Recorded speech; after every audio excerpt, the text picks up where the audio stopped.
user privacy is going to be like so much more important, because if this keeps going the way it is, there will probably be no advertising.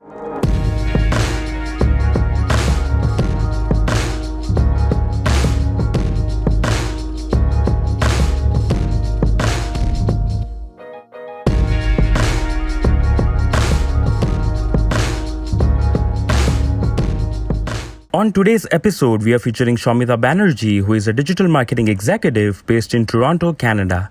With over 9 years of digital advertising experience specializing in performance marketing, Soumita has worked with clients across various industries such as consumer packaged goods, quick service restaurants, non-profit, automotive, and entertainment.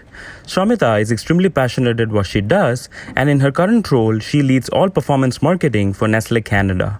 In her spare time, she is a big Netflix binger and an even bigger foodie. So sit back, relax, and enjoy the exciting journey of Soumita Banerjee. Well, not only we are connecting after a long time, I think it's been what, almost more than a decade, right? I don't Yeah, remember when I yeah. last spoke to you. But I know you way back from Mumbai. So, yeah, it's always fun to reconnect with people and get to know them a little bit more and exploring their journey. So, yeah, I'm happy for that reason. Okay, so let's get started. How did you get your how did you get started with digital storytelling? So, what do you mean by storytelling? Do you mean like my journey? Yeah, so like what events in your life kind of propelled you towards, embracing storytelling, initially as an idea and then as a career? To be honest, we just had one course in our bachelor's degree at NMIMS that talks about advertising. That was not really digital advertising, that was advertising in general. So it was more marketing than advertising, to be honest. But it had like retail space, it spoke about offline, which is paper advertising, or TV or outdoor.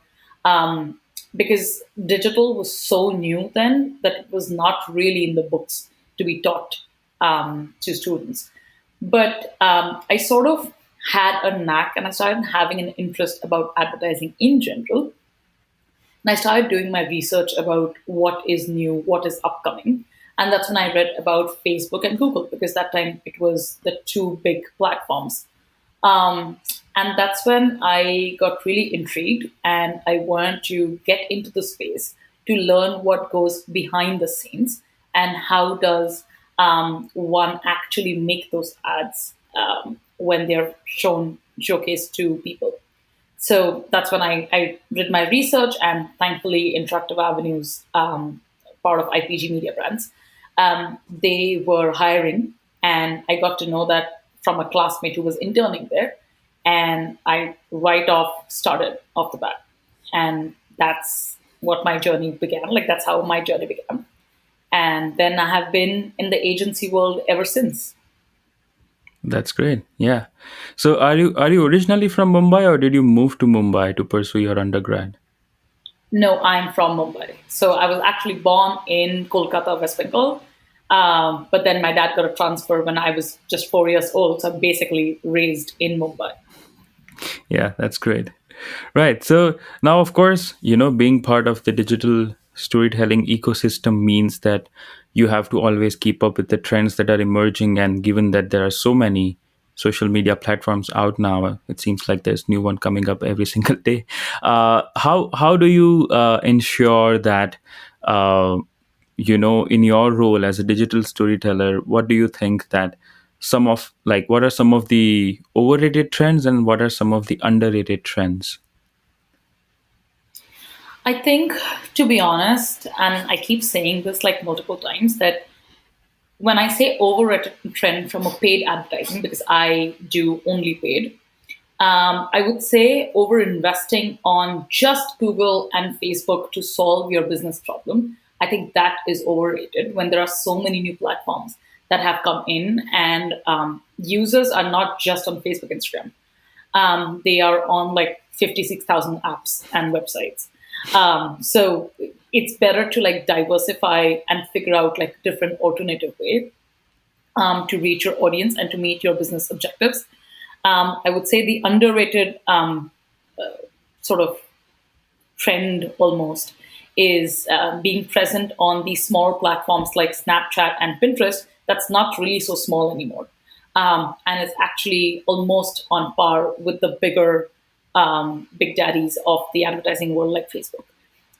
So I think from a paid perspective, this is what I would say as an overrated or an underrated trend for sure.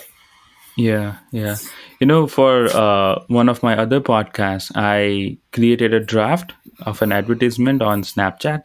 And I was just tinkering around seeing, okay, which design would fit the best, and, how much budget should I set, and, what kind of insights I'm looking for, what kind of people I want this to reach.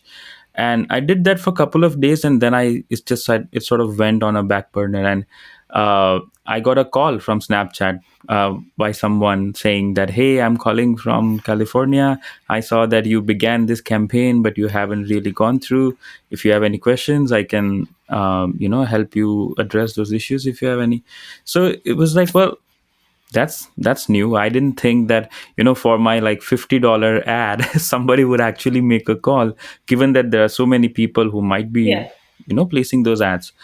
So that was one thing that really struck me, that okay, somebody in the offices of Snapchat genuinely cares about my $50. So that's one. exactly. And the other thing is that, yes, Pinterest and Snapchat, these are sort of like offbeat platforms, in the sense that they connect you with other users, but not in a way that you are used to. So, like, through chat or through posting stuff.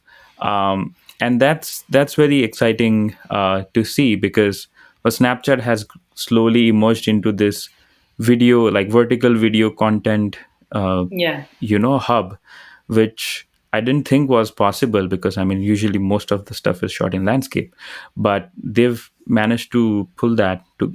So yeah, I was surprised. So yeah, so that's good to know that, okay, you know you need not run ads, because I hear that from a lot of people that I work with also, where they say that, okay, if you just keep running ads on Facebook, eventually people will come. Like, no, that's like too much on one platform. People are yeah. all over the, yeah, hell, even TikTok, I mean, Exactly. Yeah, I totally. I mean, I feel like the pandemic has sort of accelerated people being on all these platforms that they would naturally or natively not be a part of because they are so busy in their day to day lives. But because of the pandemic, you have like tons of time on your hands. So that's why TikTok has sort of boomed up, even not just for teens, but also for like moms. Like, if you look at the hashtags on TikTok, like TikTok moms have trended so huge because moms, after being like tired being with the kids all day, they just need a place to like vent out or like do something and have fun. And that's why like TikTok has also come out like as such a huge platform. So I think as advertisers or as marketers, if we don't tap onto these platforms and we don't tap onto these new emerging like ad products, then you're only doing ads the way you were doing back in like 2000, which is Google and Facebook. Whereas we have gone like 2 decades after that. So Yeah, yeah. And it's funny, one of our faculty members who taught me marketing when I was a student at NMIMS, he now actually is sort of like, semi famous on TikTok, where he just like wow, does dances with his wife and his kids. And I was like, I never felt like, I would one day see a professor, like my I would professor. really love to know who after our chat. I'll send you the link. But yeah, it's quite fascinating, because you never expect, right, your faculty member Yeah. to then, like, be on TikTok. So I was just scrolling through one day. I'm like, oh, hello, sir. Like, I didn't expect you would be here, but it's a good surprise. So yeah, that's great. Now, of course, with like more and more content that you post, there are more and more biased perspectives. We are seeing that right now across the social channels, is that, okay, people who are strong about, like, we see this polarized opinions, where people are very strong about their ideas, and so this whole idea of middle ground, or this objective lens through which to assess information, is sort of gradually evaporating. uh, do you feel a sense of responsibility as, as a digital storyteller, to consider these aspects when you're working with a particular client or a particular project? Like, how do you minimize or ensure that fake news and biased narratives are minimized? Oh, definitely. I think now more than ever, social media is the channel where people consume content and they consume news. Like, I don't remember the last time I've actually switched on a TV channel to get news because you're getting everything when you're scrolling on your feed. So it becomes all the more important for social media managers to sort of be aware of what's happening around and not be tone deaf in their approaches. But I would not say fake news or biased narrative is affecting the way how a social media manager would approach a brand's narrative. It is more so like, should you take a stand in social issues or should you be silent? Um, like the recent example, the biggest one that I can think about is BLM that busted out in 2020. Every single brand, they had that black box on their page, or they spoke something about it. So it is really so much to do with how you want to approach. Because if you, at these times, if you say anything that's wrong or it's tone deaf or it's mismanaged, it can blow up on your face so quickly. And then you have to do like a whole PR, like, and, resolving issue sort of thing to get out of that and get back into action again. Because people are also choosing which brands that they want to be associated with. Like, Yeah. should I associate with a brand because they were, bad to, let's say, they were not supporting during the Asian hate, or should I like support somebody because yes, they were very proactive in the way how they were approaching. So users have started not just buying stuff because oh it's cheap and it's very nice, but it's also how much is it affecting the society in general? How is it affecting the environment? What sort of sustainability like policies do they have? So I definitely think that social media managers are, especially like in times like now, their job is just way beyond just having like a really nice post that people will like and comment and to increase their social clout, but it's more of their responsibility almost of how they want to approach their brand narrative. Yeah, yeah. And of course, Black Lives Matter kind of exposed this, you know, group of organizations that really didn't believe in the cause, and Yeah, whatever, for whatever reason, legitimate or not, they received, of course, a lot of backlash for, and especially at the height of all the protests, a lot of yeah, people were held accountable for their views. And yeah, well, PR machinery was at play to ensure that they minimize the damage. But I mean, of course, sometimes that's not possible because, well, you know who knows, what might come up from your, like, past tweets, and people would use yeah, that to cancel you essentially. I mean, like, exactly.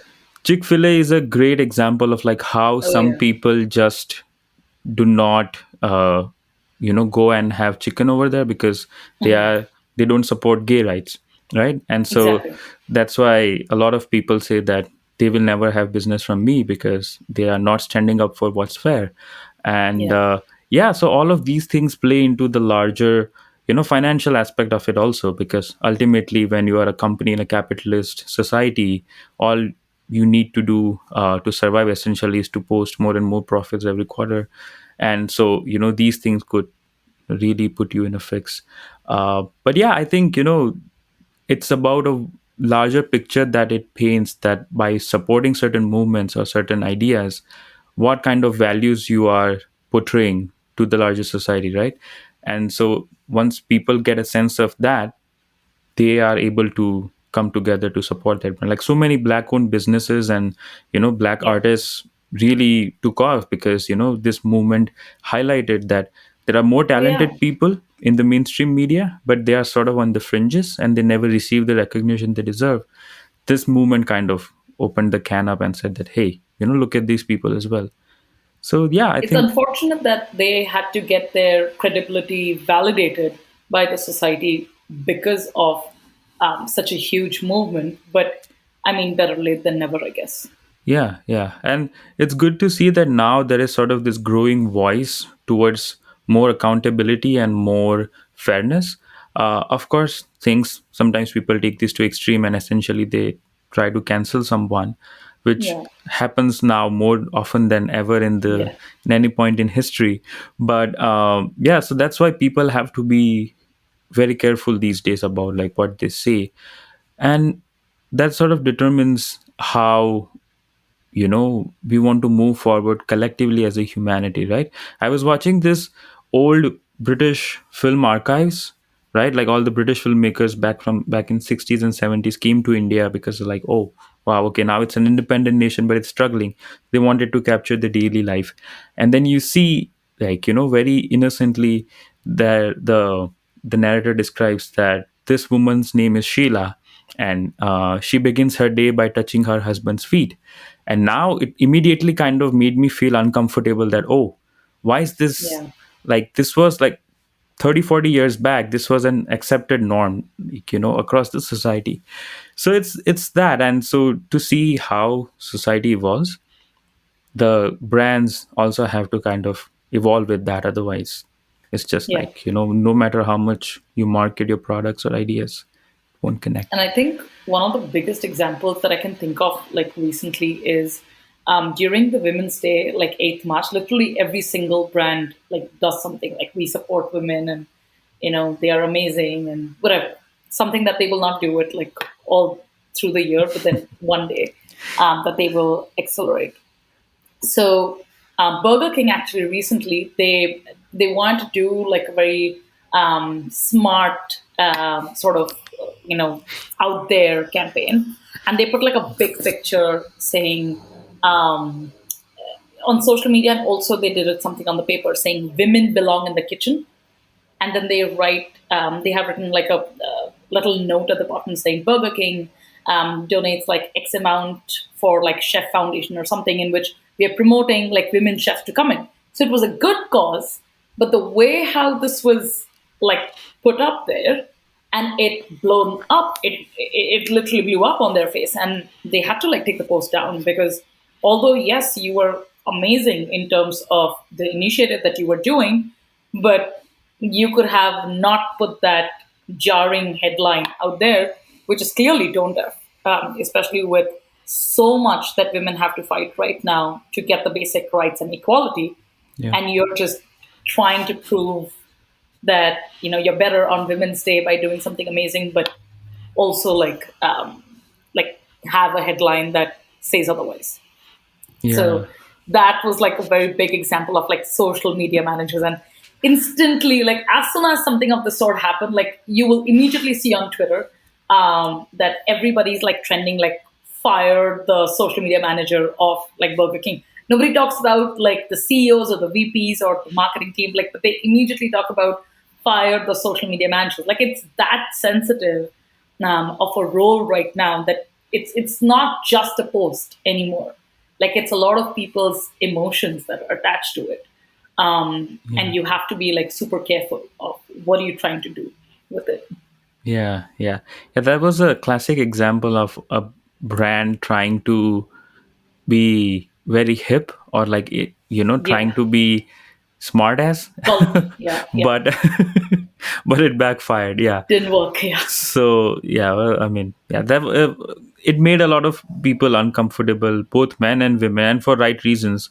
And so yeah, it's just like a lot of people were saying that how did this get through, like, all this exactly, machinery of approval to the point that they were able to post this? Like, did not, like, didn't anybody question the optics of this thing, that okay, this might look exactly. Yeah, bad, maybe we should, like, if we are trying to like highlight that, hey, we support women, maybe, like, the joke could have been like right then and there, and then you could have said something, more yeah, meaningful later on.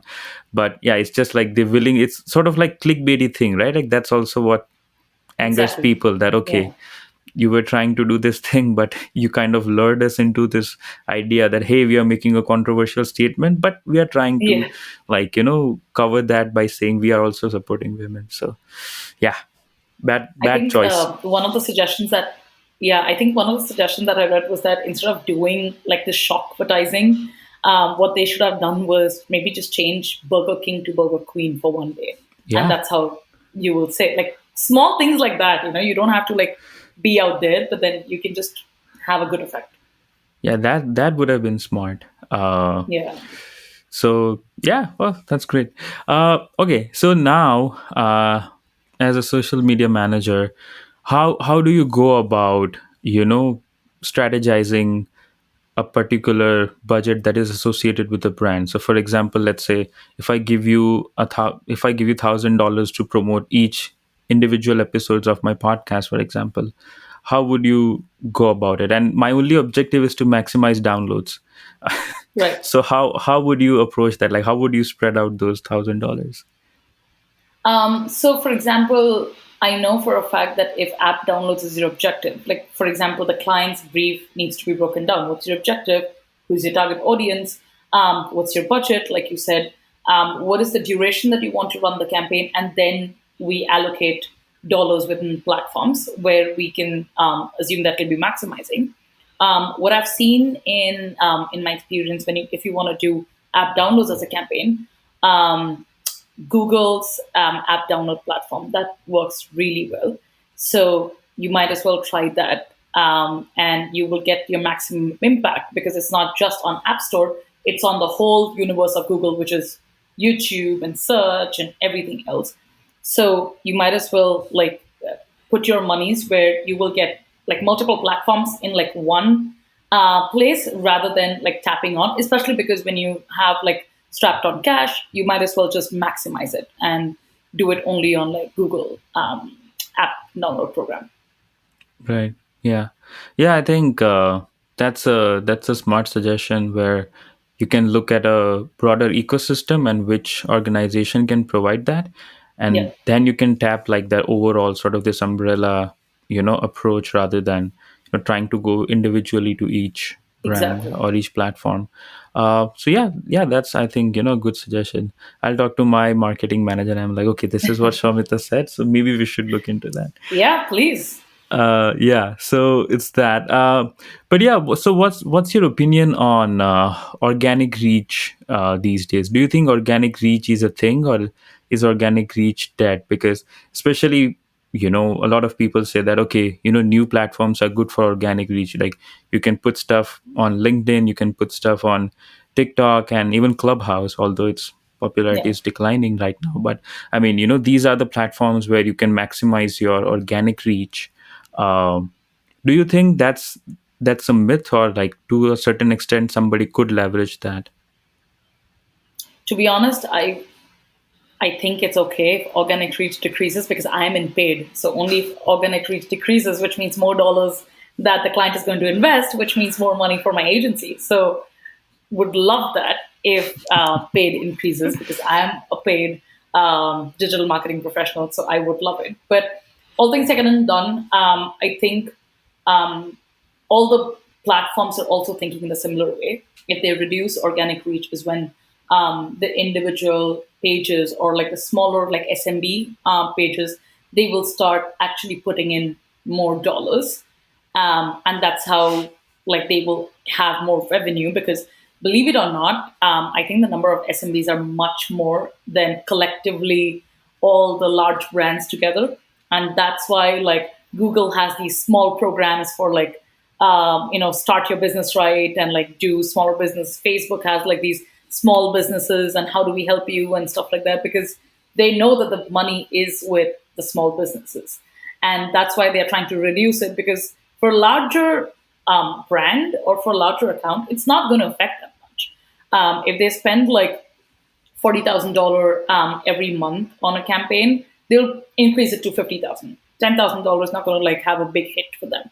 But like for smaller players, like from 1,000 to a 2,000 is also like a big jump.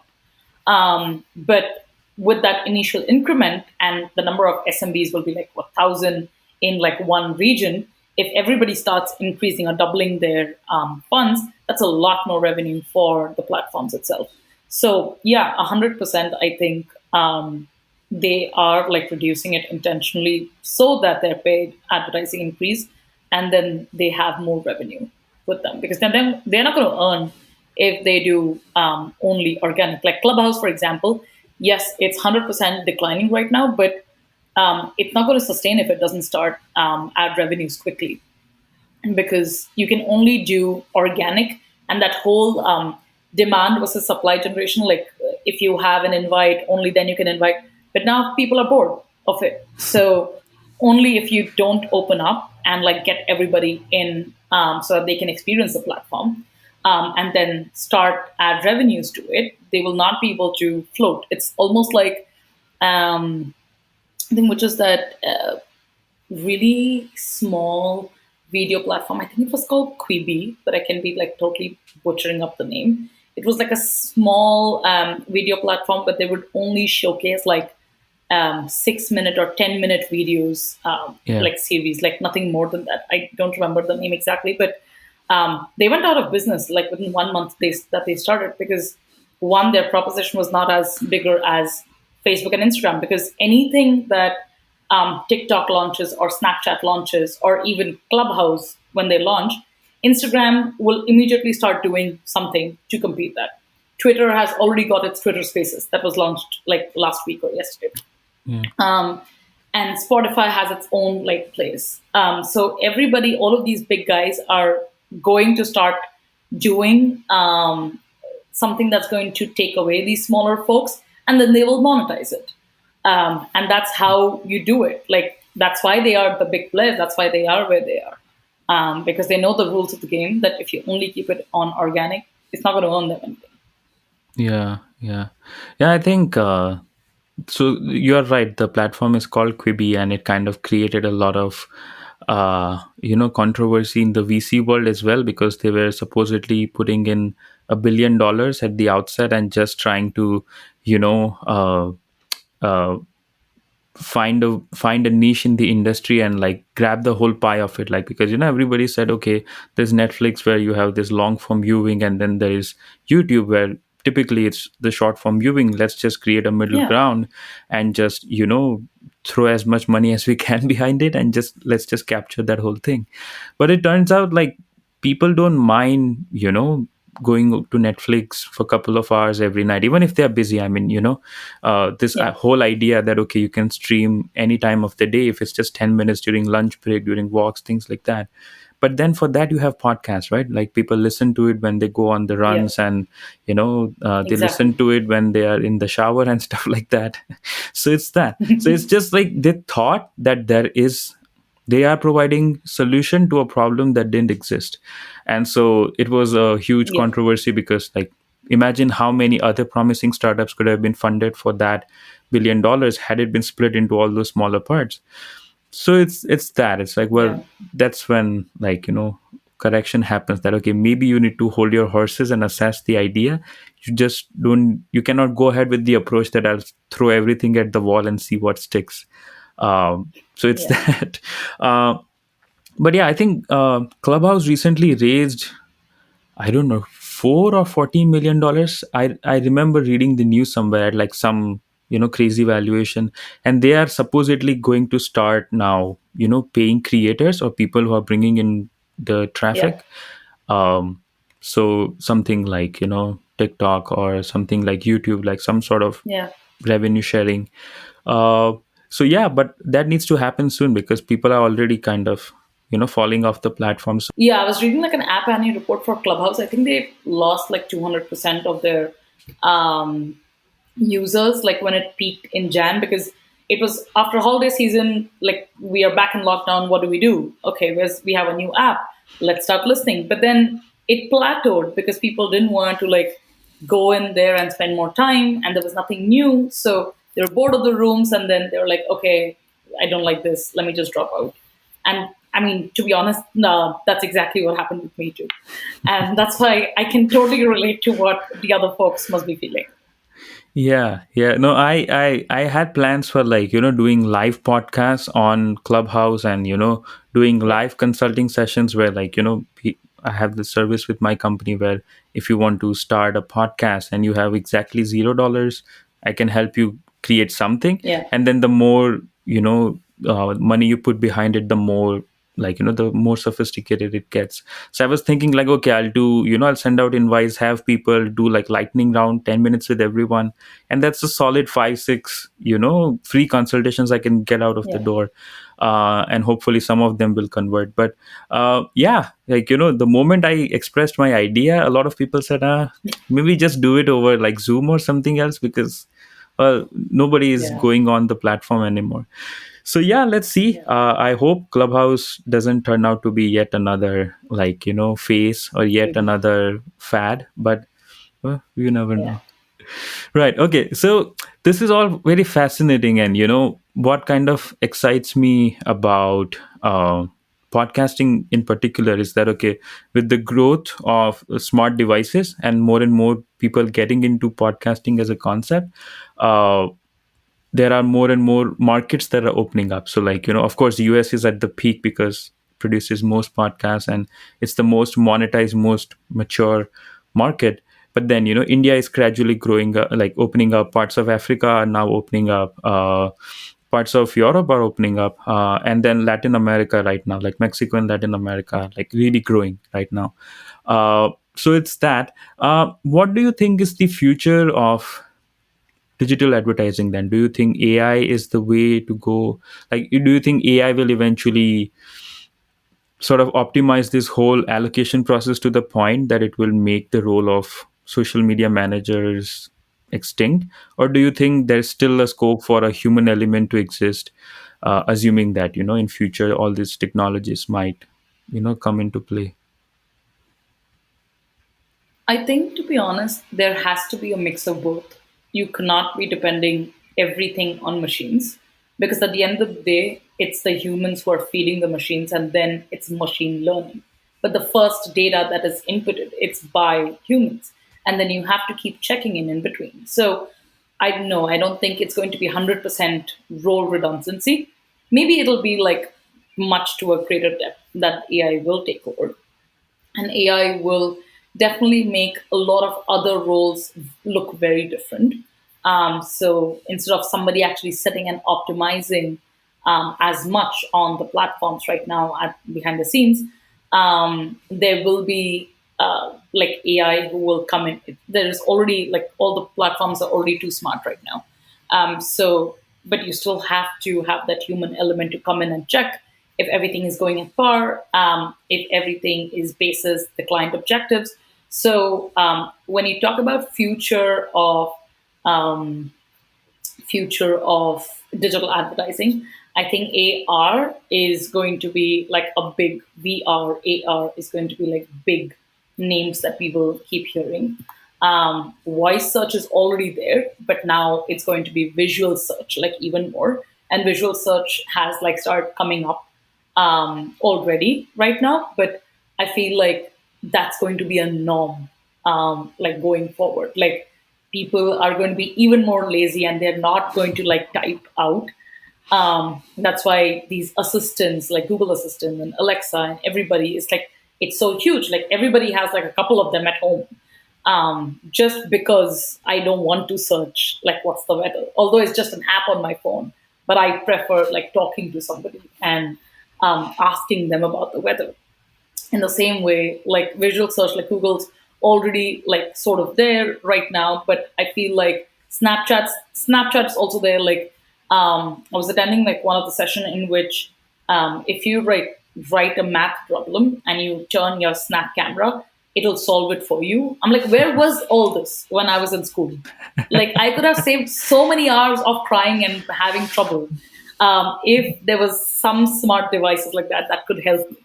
But I mean, we would not be able to think of something of this sort like 10 years down the road, like 10 years behind, that um, there will be an like a camera. If you point it, it will solve your math problem. I mean, wow, half my life problems is solved just like that. But I think it's going to be, like I said, it's more camera based, it's more pictures based, it's going to be more AR. Like, what can you do with a camera? What can you do with a lens? And I think, like you rightly said at the beginning, that Snapchat is like the pioneer of the camera world.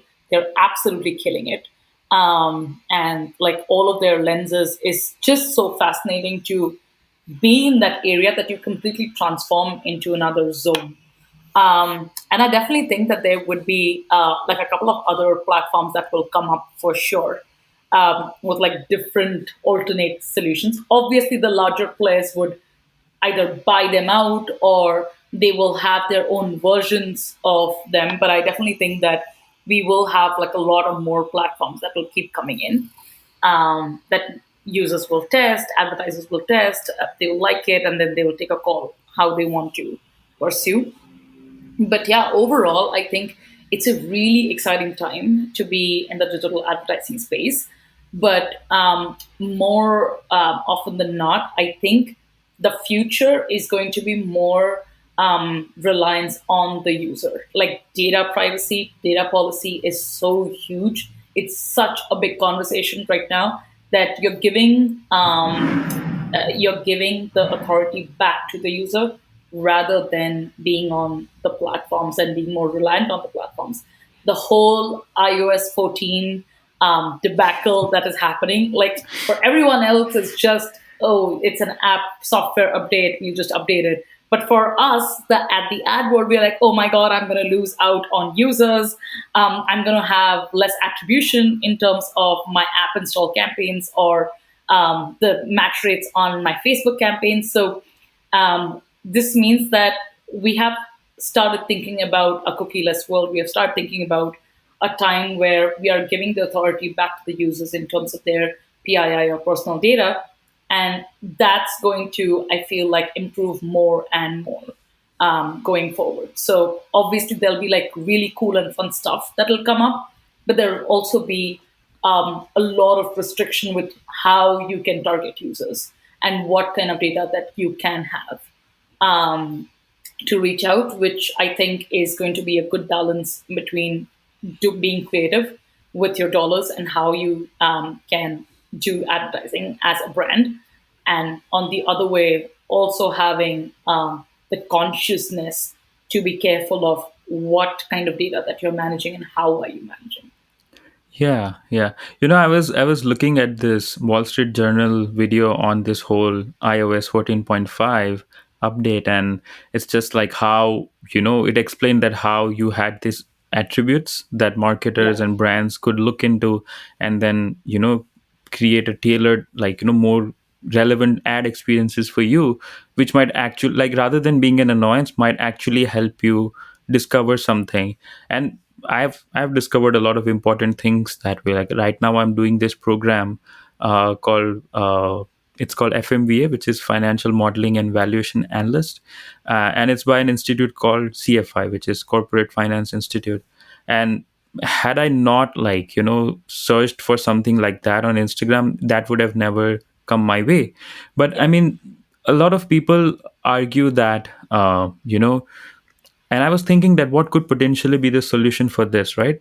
So then could there be, like, a layer of encryption that is AI designed, in the sense that yes, all these attributes that currently an app tracks are still being recorded, but there is a layer of encryption on that, which means that only the uh, like, nobody could decode it yet. Like when you place advertising, it still goes to the same number of people, but there's just an additional layer of encryption, which means advertisers, I mean, yes, that would affect the measurement, because then how do you know, like, of course you can look at the sales and like other conversion data, but I mean, yeah, for follow-up campaigns, it's just like starting afresh. So it's a yeah. complicated matter. I understand both end of the things, but yeah, well, I just guess, like, Facebook has ruined its reputation so much over the years Yeah, that people naturally felt like, yeah, like, go Apple, you should do that. Um, exactly. so I think that's more at play there, at least what I can say in the US. But yeah, I think, more technologically there will be solutions now that, will bring these things into play, where okay, we still need to measure data to, be successful in our campaigns, but the privacy is also, like, an important Exactly. aspect. So how do we balance? It's an interesting dilemma. So I'm watching this space very closely to see that, what solutions emerge, Yeah, because I feel like both parties, like, none of them are wrong. It's just that the overall outcomes of the combination of factors that has been over the past few years, it's just like, not not very favorable. Like if Mark Zuckerberg's Signal profile, like his phone number Yeah. was leaked on Signal, right? Like if that could happen, then a lot of people are like, okay, well, maybe privacy is not up to the point where we thought it Yeah. should be.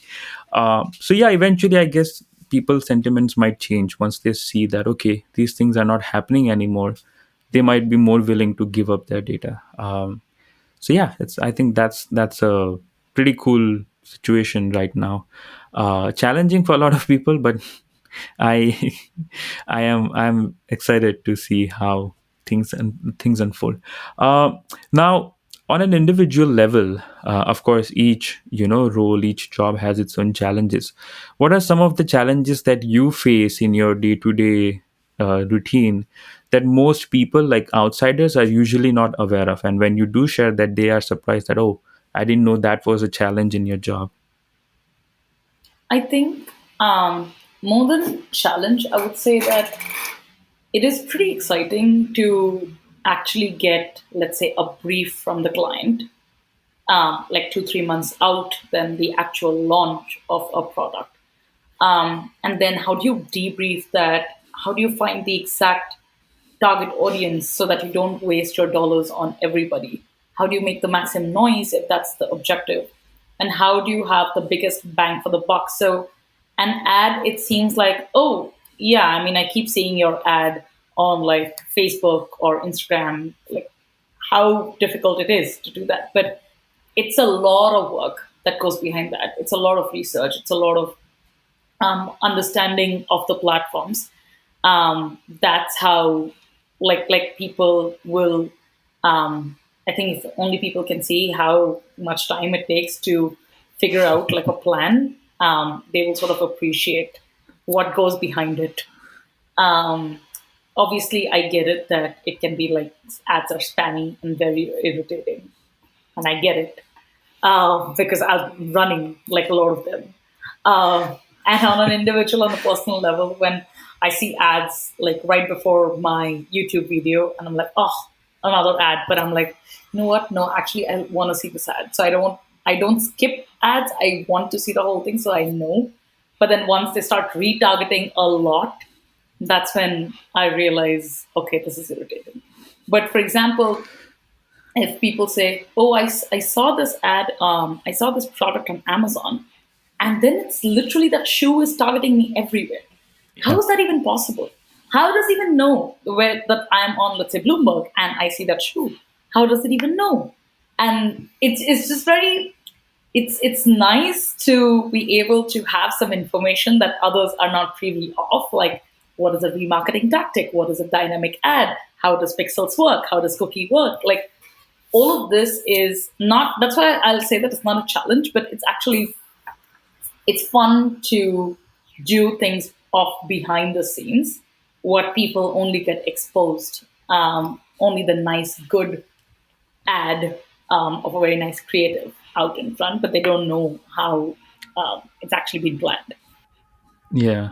Yeah, no, I have friends who work in branding and marketing in India and in US, and they just, out of that nobility of their heart that, okay, I just cannot bring myself to skip this ad. Good or bad is a separate issue, but it's just that this is something that I do on a day-to-day basis. So Exactly. it would be sort of undermining my own work if I said that, okay, I'll just skip this ad, because they know what went into that. And I appreciate that when I listen to other podcasts and there is a nice transition, or like writing is good or the concept is good, I make it a point that I reach out to them and let them know that, hey, I heard this episode and this was really cool. I don't do it all the time, of course, but like for the ones that really stand out, I make sure that I share that with them. But yeah, I mean, like, I would challenge anybody to like look at the 5 ads that come your way and just try to understand, how it got to that point, right? Like somebody Exactly. somewhere must have sat in the office, grappled with like all this budget, time, Yeah. creative restrictions, and then eventually, this whole universe sort of conspired to like bring this in front of your phone screen. Yeah. uh but I mean, I understand. I've run ads for my podcasts and like other stuff, and it's just like, there's always this thing that should we go with this ad or should we go with Yeah. that one? Should we change the soundtrack? Should we increase the budget? Maybe let's just try to, change the location. We might find some surprise listeners. So Yeah. it's a lot that goes into it. And yeah, it's like, you know, you can put it on automatic and say that, okay, I'll just trust the platform. But I mean, like, well, that's a lazy move. So especially for someone whose Yeah. role entails maximizing, a certain reach or a certain level of conversion, that's just like, I mean, had it been that easy, it would eliminate the entire advertising industry. It's just like platforms and Exactly. people, right? So it's that. But I was just wondering, I had this question for you. What's your opinion on this whole, programmatic advertising thing, where it's just like the slots that are made available, and sometimes, companies claim that, hey, we will match relevant brands with your podcast, like something that I have to make a decision on. Like, we have our own sponsors, but to sort Yeah. of maximize, that CPM, we just like, we have an element that is, dynamic ad insertion. It's just programmatic advertising. Do you think that's, and I see the limitations right there sometimes, because they're like, hey, we'll give you more money, but then you will have to place products like, medical products or, pregnancy products. Like, are you okay with that? I'm like, that's not really then like, very versatile or being very thoughtful. Like, some brands are like so shameless that, hey, would you mind promoting guns? We'll pay you twice. I'm like, uh, Wow. no. So they send you like separate email and say that, hey, we'll make this setting available to you, and your price will go up. I'm like, no, I don't think. Given how many shootings happen in the US, I don't think it's like, Oh yeah. a good idea to say that, hey, go and buy guns and whatever. But it's that. But No. so, No. do you think it's something that sort of uh, how do in the industry insiders look at programmatic advertising? I think for us, programmatic advertising is so when people reach out to you, that is like ad serve. They want you to serve ads on your platform, but for us, it is DSPs, so demand side platforms, and you'll be SSPs, so supply side platform.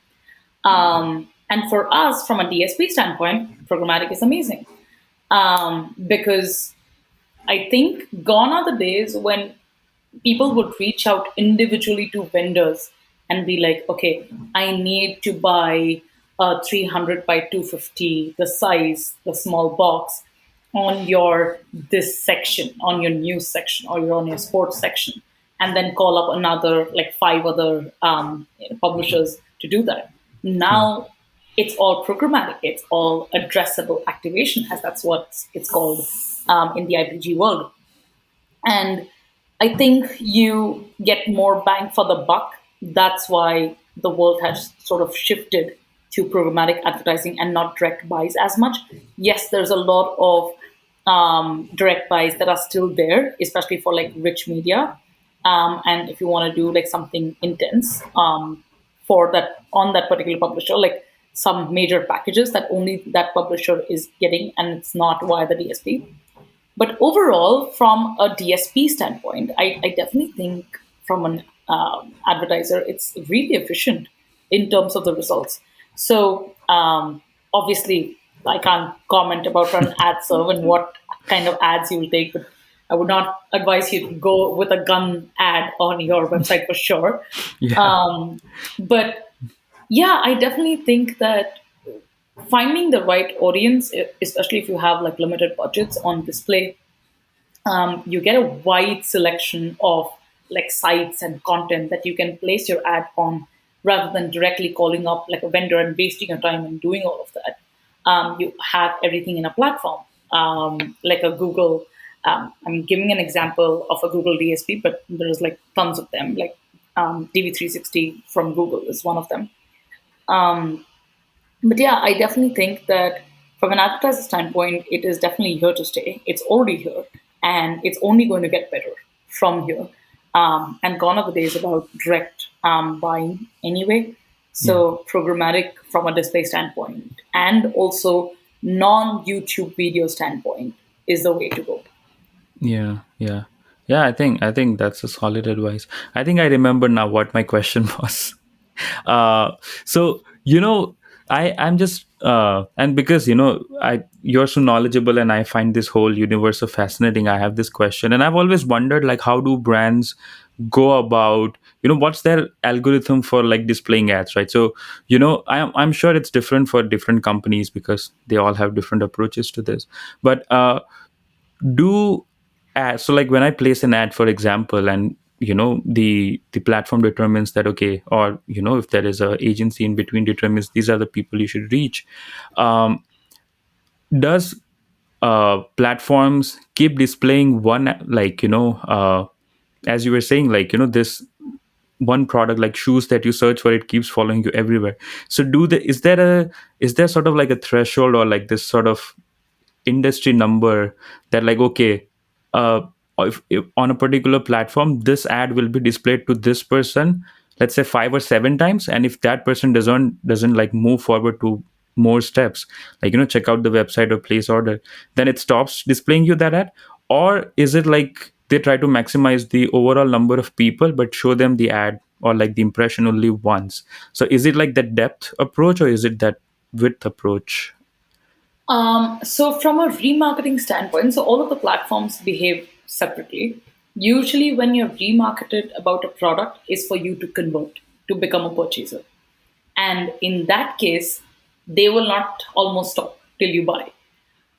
Usually, like till the time you convert, and their conversion pixel triggers off on the website.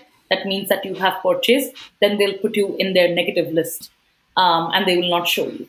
But for them, reach is not as much as of an effect for a conversion objective, rather than getting the right audience with a larger frequency who is more likely to convert. So I would much rather pay money to a person, like more money for a person who has landed on my website once and spent like a little bit of time, and then bounced off, rather than going broad, who has never even clicked on my ad, is not interested. I would not want to spend money on that.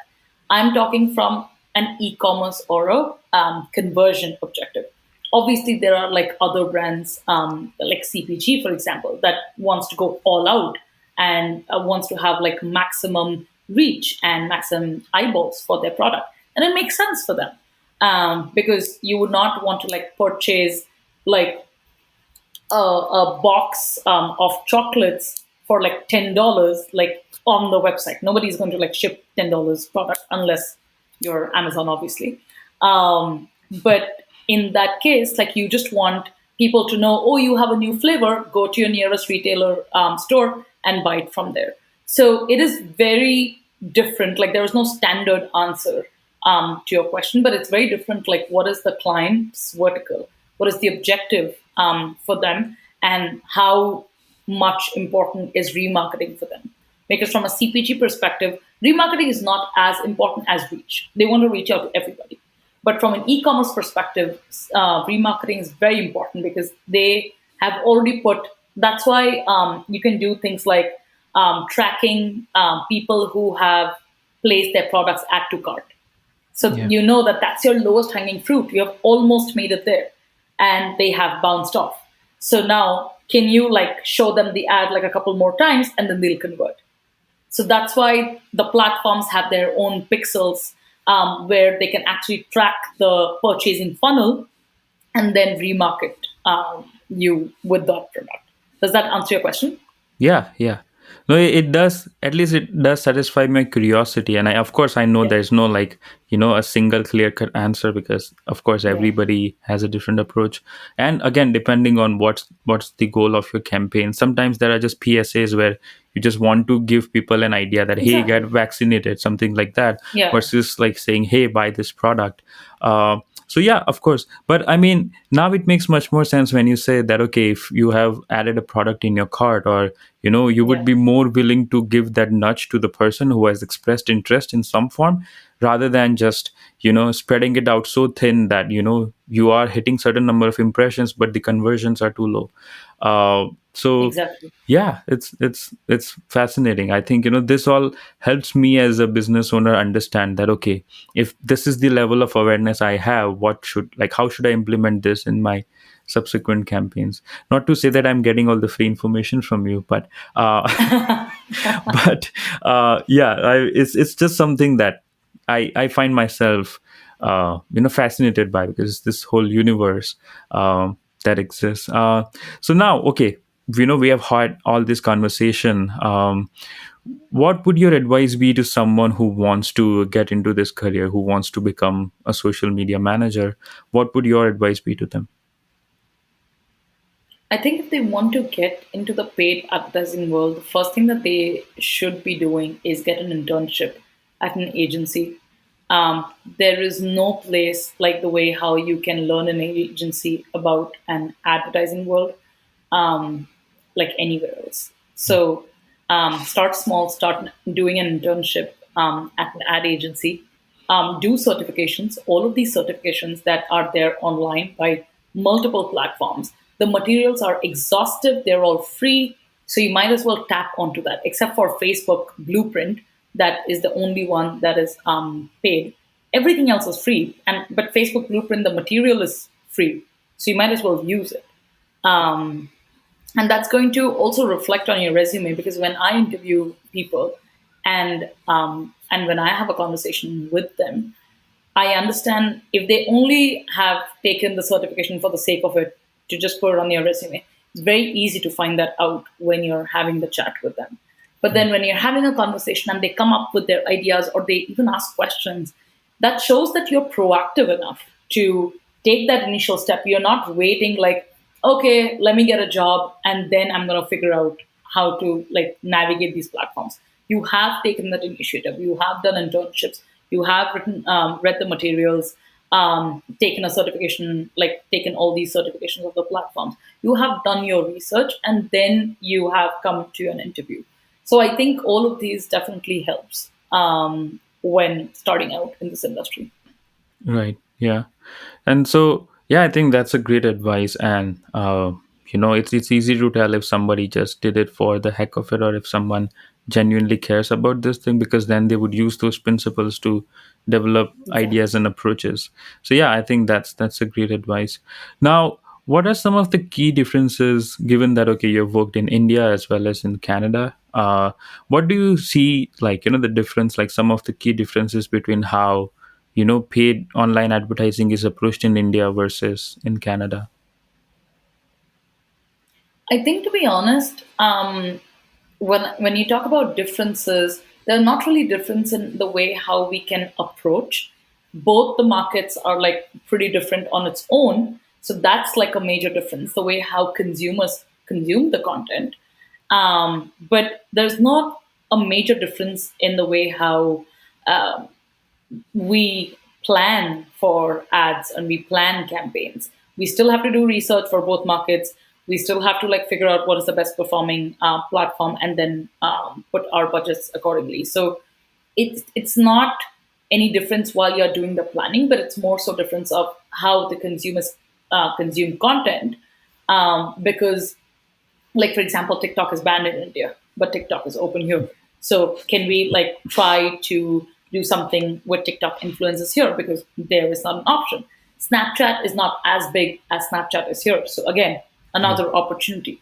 um, so like Facebook and Google and Twitter, they are there in both the markets with like the same offerings. So I don't think there's a difference in the way how we like plan campaigns. It's more about how consumers consume content, and that's how you need to tweak. I mean, that is the only reason that it was so easy for me to adapt when I changed continents, really, because the behavior is like so similar in both, in the way how I approach planning, that it was easy for me to adapt into this market and get a job. Yeah. Yeah. Yeah. I guess it all comes down to, like, this human behavior Yeah, of how like how we interact with, our devices, and, what kind of activities we pursue online. exactly. And so yeah, I think to an extent I could see the similarities in the sense that, okay, what kind of lifestyle you have, what kind of brands or Yeah, experiences you surround yourself with, then the approach might be different. That, okay, you might have to perhaps run ads in couple more languages in India if you have that kind of a yeah. market, versus in Canada it's like, just English will suffice, maybe French in some regions, English but and French. Yeah, they're yeah, but bilingual. yeah. So that's that. But so, like, I have last two questions for you. What So the first question is that, what are some of the exciting projects or ideas that you're working on? You don't need to give out details. I understand that you cannot share client details, but yeah, what are some of the ideas or projects that are exciting that you're currently working on? So I have recently joined this role as the director of performance for Nestle Canada, and that's like a huge beast of a client itself because it's CPG, and there are multiple like products within it. There are over like 40 brands that I manage within Nestle. So this is like the biggest exciting thing that is happening in my life right now. And it's like a whole different vertical CPG that I haven't explored until now, compared to my past experience where I was leading search and social for McDonald's Canada, which is a QSR, which is a quick service restaurant. So that's why like the difference is in the vertical itself. And that I would say is like the biggest thing. Obviously, there are like multiple campaigns within it that obviously I can't talk about. But Nestle is like huge to work on. So excited Yeah. for that. Yeah, yeah. I mean, I can tell Nestle has, of course, like, multitude of brands and products, and it's a global corporation, which means, Yeah. of course, they might have a certain idea or a certain approach for Canada, which might be because the product mix also might be different, right? Some of the Yeah. things that are available in other markets might not be available in Canada. Are they still doing the Milky Bar? Because I hated that. Uh, No, no, you don't get that here. okay. So funny enough that you asked that because during one of my initial onboarding calls with the client, we were asked which is our favorite Nestle product. And I said Milky Bar, but they didn't know that. But one of my Google reps, he's from India. So he could immediately connect. And he's like, what about Maggie? I was like, yes, how did I even forget Maggie? Because Maggie is, I still have it, like over the weekend, and definitely one of my most used product. But unfortunately, you don't get like Milky Bar here, which was my childhood lived on that chocolate. Yeah. Yeah, Milky Bar was one of those things that initially I really loved, but then after a point it just kind of like fell off my radar. Like, Yeah. okay, this is not exciting anymore because I think Cadbury, I think the five star is Cadbury, right? I think maybe it was a separate brand first and then Cadbury acquired it, something like that. I think Five Star was always Cadbury. Oh, okay. Well, I might be wrong, but yeah, I haven't had five star also in a very long time. Oh, yeah. So, but like five star began coming up with like this different fruit and nut and like Variants, crackle, and yeah. so that got more exciting than like this plain like milk I flavored know, I chocolate. know. It's just that. Now I'm craving for it. Yeah, yeah. I've actually given my sister a list that, okay, every time I come to India, I need these Indian chocolates because Oh, you yeah, don't get them here in the US. So 100%. yeah. Okay. Final question to you. Have you seen the documentary The Social Dilemma? And 100%. what are your thoughts on it? Oh, that was pretty scary. That was pretty scary because you just realize that um, even us as users, like they can finally see, like people can finally see what sort of power does advertising have, both in a positive and negative way, and what all sort of areas, like what all information that it can be easily tapped on from like your Gmail account. Like if I run a Gmail sponsored promotion, I can target by keywords, which means it's reading up your inbox, which is again PII data. Um, to like what are you listening on Spotify, and I want to remarket basis that. So there are like it is showing the dark side of the advertising world, if I may say so. And it is actually scary to see that if this continues to go the way it is, that's why I said, like a couple of questions back, that user privacy is going to be like so much more important, because if this keeps going the way it is, there will probably be no advertising, and it'll stop, like not completely, but to a major extent. And then you will not need like such a large team to like manage, because it's going to be like plain vanilla. So that's why I think that's scary from a job perspective, but scary from a user perspective, because you finally get to see that what all information we can actually tap on, when we are doing when we are showing you ads. Yeah. For honestly, it gives me, not just me, but it gives the advertising world a sort of weird power, that we have, that we can like reach out to whoever with like whatever data. So it gives us like weird sense of power. Yeah, yeah. No, I mean, I understand that to an extent, because even when I'm building sometimes a list of people that I could reach out to when you know when there's a, so like for newsletter you can capture emails, right? And you can Yeah, send them, you can build a list and send them saying that, hey, yeah, this is the weekly recap, these are the new shows coming up, things like that. So you feel like, yes, I can control their inboxes for that, like those whatever few seconds that they will pay yep, attention to it. And just knowing that, okay, you could land up on somebody's radar, like you could have their attention even for a split second, is a yeah, powerful thing, because like there are so many distractions. But yeah, I loved how, like they didn't pull any punches, and they just said properly that, okay, hey, this is how it functions. yeah, And a lot of people, like experts in the end, said that it's not a bad thing, it just needs to, like be adapted into a thing where it could be a safe avenue for people to go online, and not yeah, constantly be used as means to harvest information. So it ends on a sort of optimistic note, which I liked, because like, yeah, okay, not all hope is lost, kind of thing.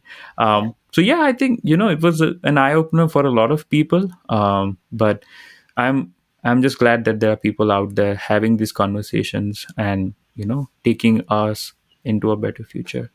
So There's yeah, that's actually it. another show or a movie or documentary on Netflix. I don't remember the name exactly, but it talks about the Cambridge Analytica fiasco. Yeah, With I'm forgetting the name, yeah, but even I forgot that's the name. also a very good one. Yeah. That is definitely recommended if you've not watched it. Yeah. No, I remember they actually got one of the person who worked at the company to, like, Yes. Yeah. share her schedule and emails and everything. Yeah. Yeah. Yeah. I So don't know how does Netflix do that, but I mean, kudos to them for yeah, doing it. it's great. Yeah, I think I saw that documentary. I'm also blanking on the name, but yeah, it's cool that we are having these conversations, these difficult conversations, to say that, Yeah. okay, not just like let's just burn everything to the ground. That's not a good approach. Let's see Yeah. what we can do from here. Maybe we can bring in some regulations, or like have more people, have more oversight. Yeah. But yeah, I'm glad that overall people are trying to take it in a positive direction. So yeah, Yeah. that's great. Yeah, that's pretty much it from my side. If you have any questions for me, feel free to ask. If not, then essentially this is our episode. No, I'm good. I mean, this was amazing to chat, especially like after a decade almost. Yeah. And this was good to connect again. So thank you so much for having me. Yeah, absolutely. I had so much fun. I learned so many new things, and yeah, more than anything, I'm just happy that, okay, even after a decade, we could connect and have this conversation, and hopefully bring some value to the listeners, Yeah. so, and viewers. So yeah, thank you so much for your time and your insights and your inputs. I really enjoyed this conversation, and yeah, hopefully we'll have you back soon again. Okay. Thank you so much, Alok. Thank you.